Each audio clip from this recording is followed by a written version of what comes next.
Hey folks, welcome back to my channel. Today's story is about revenge. Opie's wife left him for a high school dropout affair partner who was broke as a joke. Now Opie is living his best life after he got a promotion at his job, and his wife is now begging for him to take her back. In today's second story, Opie's girlfriend is begging for mercy after he kicked her out, when finding out she still has feelings for her ex. Now, let's get into today's stories.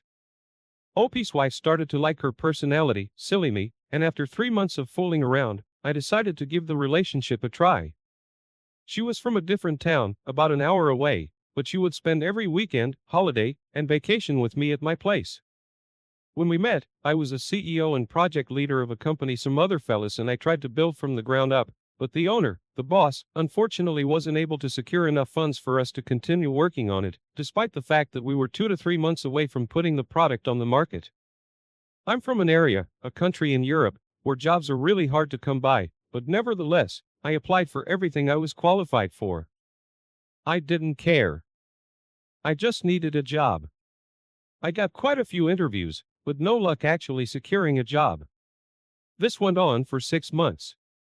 Of course, the fact that I didn't have a job made us both a bit uneasy, but I really didn't get a feeling that it was affecting our relationship at all.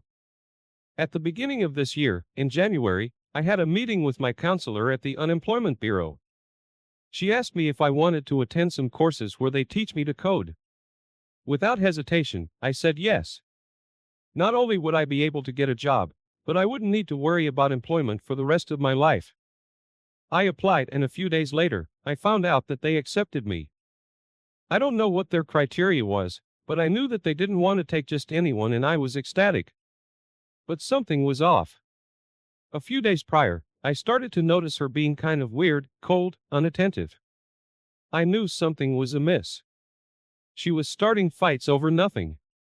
I couldn't make sense of it at the time. In one of the arguments we had, I said, "Look, everything is going to be fine now. I'll learn to code and after a few months, we'll be set for life."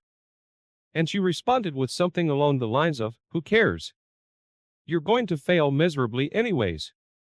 Phew. That was weird, I said to myself, but I shrugged it off as her being in one of her bad mood swings.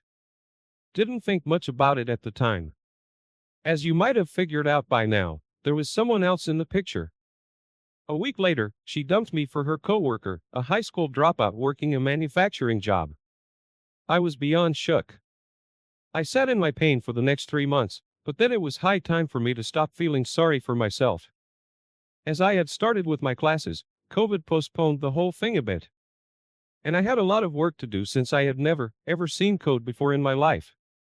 Now, mind you, these courses were Microsoft courses and the exams we were studying for were Microsoft exams, for which they only gave us 3 months of time, counting down from the last lecture of each course. So I had my work cut out for me. These kinds of exams are usually taken by people who have a degree in computer science or at least employed programmers for the last few years. One day I got home from my classes and opened my laptop. I read the book and did some exercises until like 1 a.m. I was drained. And the more I was looking into it, the less I understood. But at least I got started. I went to bed, tossing and turning and thought to myself, what in the hell did I get myself into? I will never pass this stuff. Then out of nowhere, I heard those words in the back of my head from when she was cheating on me with the other guy. Who cares? You're going to fail miserably anyways. I lit up like a Christmas tree, got back up and continued to code until 4 in the morning. Every time I was exhausted and about to lose it from all the new information, I remembered those words and it was more than enough to keep me going. Today, my fellow betrayed, I passed the first Microsoft programming exam and I have already been studying for the second one for the last 2 months, a totally different programming language, which I plan to take and pass as well. Like the title says, sometimes the much-needed motivation comes from a strange place. I just wanted to share this with people who can relate in some way to the story as I haven't told anyone else yet. Update. It's been a little over a year since my first and last open topic on this subreddit. At this opportunity, I'd like to thank every single one of you for your support and your encouraging words. At the end of each year, I like to take some time for myself and look back on the year. Therefore, I decided to write another post to this community since it has been so helpful and encouraging to me in the past. Hopefully, it will inspire even one person going through the same turmoil and hurt I went through almost 2 years ago. So what happened since my last post? I got my first software developer gig at the very beginning of the year. The very first company I sent my CV to decided to hire me not long after my original post. I started work in the beginning of January this year. My initial contract was only for 6 months. Understandably, the company wanted to make sure that they didn't take on board a cat in the bag, and I was eager to start my career. So I took the job. They allowed me to work from home, although the offices were only a 3-minute drive from my place. I decided to make sure that I took full advantage of the opportunity in order to display to the whole world who I was and what I was capable of. After about 3 months on the job, I was having a Skype call with the lead tech of the software we were developing. He was not a member of the company, but was a private contractor. This guy was one of the most respected developers in the whole country and had been working for himself for the past decade. Toward the end of our conversation, he said, "Hey, do you work on any projects for yourself?" I responded with, "What do you mean?" He said, "Well, I have a lot of clients and they are all looking for software developers. You've got some real talent, so let me know if you're interested. I can recommend you to them." I said, "Well, not right now. I have a non-compete clause in my contract, but that contract will expire in the summer and I can hopefully renegotiate with my company to take the clause out." He replied, "Do that and then notify me." Thus, at the end of 6 months, the CEO of the company called me. He said that they were ecstatic with my work ethic and my potential and that they would like to extend my contract. I said, "Sure, I'm interested." I mentioned that I wanted my non-compete clause out of my next contract, and he responded with, "Well, I'll have to check up with the owner first on that." He then proceeded to tell me the salary they were prepared to offer me in our new deal. I immediately knew I was worth more than that. In my mind, I was like, "You're absolutely insane if you think I will sign that." But I responded by saying, "I'll get back to you." I could hear in his voice that he was taken aback a bit by my response, but he said, "Okay, notify me after you think about it." I gave him a call a few days later, a day before my contract officially expired. We talked for a bit and he said that the owner did not like the idea of me opening up my own software developing business as they were scared that it would affect my focus and work in their company. I said that I understood, but I knew that I wasn't backing down from that as independent software developers were making a killing out there. Later that day, I responded to him with an email where I stated what kind of salary I wanted and that I wanted the non-compete clause out of the contract and those terms were non-negotiable. The next day, the day my contract officially expired, I got a call from the owner. Within 15 minutes, he had agreed to all my terms. All I had to do was sign with them for an indefinite term. And at the very end of the conversation, the owner said, "Oh, and one more thing, you are not a software developer anymore. You are head of IT development." I responded with, "Damn it, I should have asked for a higher salary." We both laughed, happy that we had reached an agreement. I accepted the offer and started contacting the companies the lead tech connected me with. Long story short, I finished this year with not only getting a job, but becoming the of the department at the company that hired me.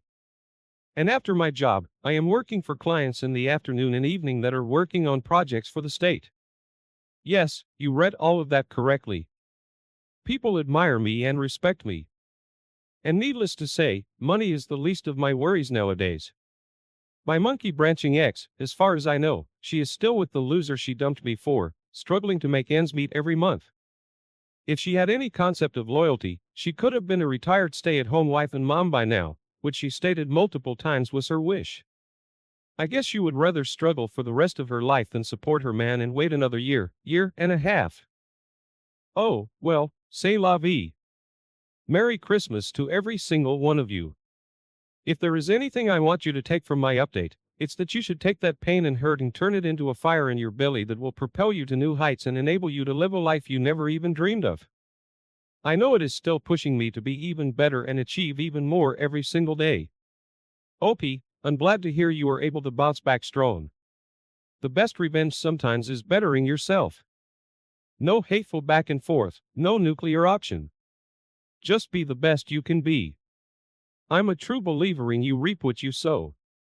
Now, let's get into today's second story. Hello, all. I wanted to share my story about my ex cheating on me. It kind of has a wholesome end to it. This was a tough one to deal with for a while, but time healed the wounds from it. Essentially, things felt like it was a happily ever after before she had to go away for a work trip and ended up with her ex. I will post the full story here, too, because it's still good for me to get this off my chest, even though a few years have passed now. So I met my ex-girlfriend at a bar one night when we were out with groups of our friends. She and I hit it right off and exchanged numbers. Before long, we were texting regularly and became an item not long after that. I had dated a fair bit before her, but we really clicked. I actually had that feeling of the one for the first time ever. We had a ton in common, got along famously, had similar goals in life, and just really enjoyed each other's company. She had dated a fair bit before me, too. When we got to the talks of exes, there was one that kept coming up.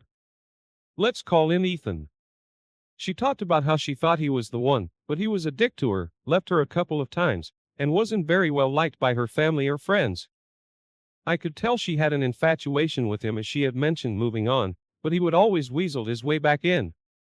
She assured me, though, that he was gone for good and that she had long blocked him everywhere. That gave me a sigh of relief, but deep down, I just had a feeling. Fast forward 9 months. Things were going real well, and we were looking at getting our first apartment together. We were zeroing in on a couple of places and were getting ready to make offers. I already had my own place, and she was still with her parents, but was practically living at my place at that point. We just wanted to get more space in a place that was truly ours. One day, she came home from work and said, the craziest thing happened. Remember my ex, Ethan? He got hired in the sales department of my company. My stomach dropped when I heard that. She worked in the operations department of her company, and I knew that they worked closely with sales for projects. She had started working there a few months prior, and I would like to think it was completely by chance, but you never know. I asked her if this would be a problem. She said no. She would be avoiding him, but also felt that time had passed and that they could be professional together. I did not have a good feeling about it, but she assured me it would be no issue, and that if there was, she would look to move. That was when things started to change. At first, it was small things. She wouldn't want to meet for lunch as often. I used to hear from her throughout the day, and then it became an odd text here and there during the work days. But outside of work, everything was fine. We were still getting along. I didn't notice her more preoccupied with her phone.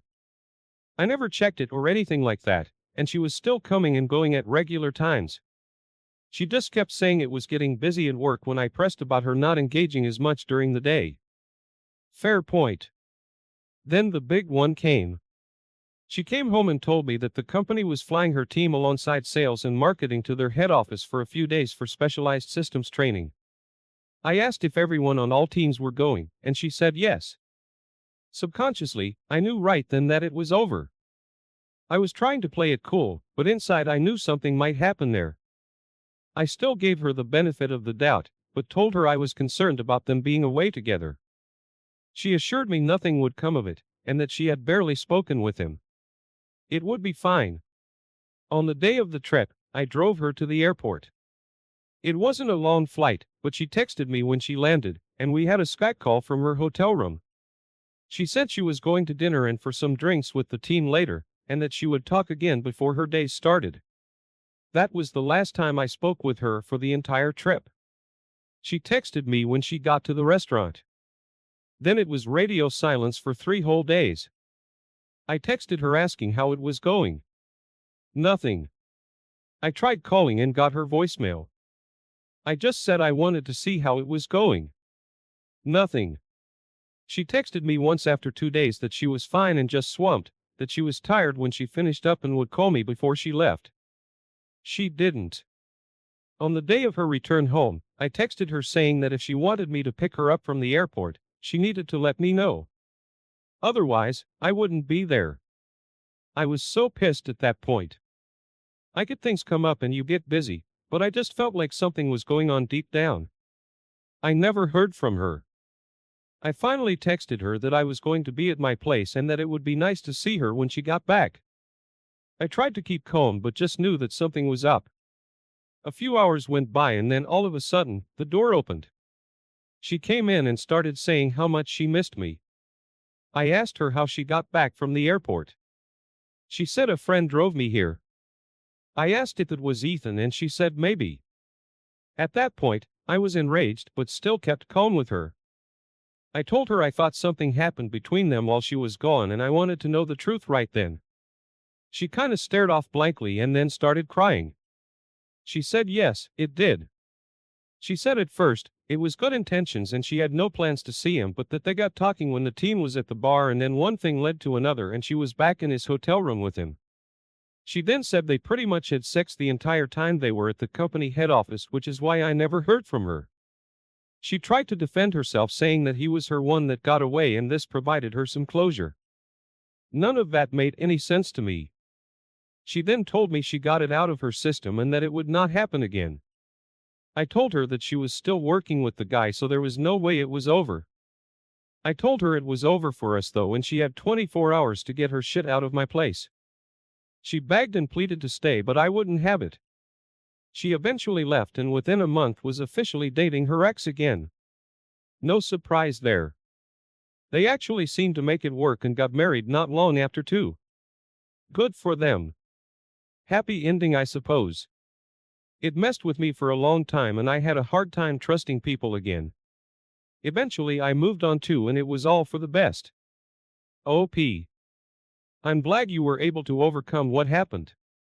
Your ex may have gone off to marry her affair partner but I assure you that in a few years they will be divorced and she will come crawling back to you wanting you to give her another chance.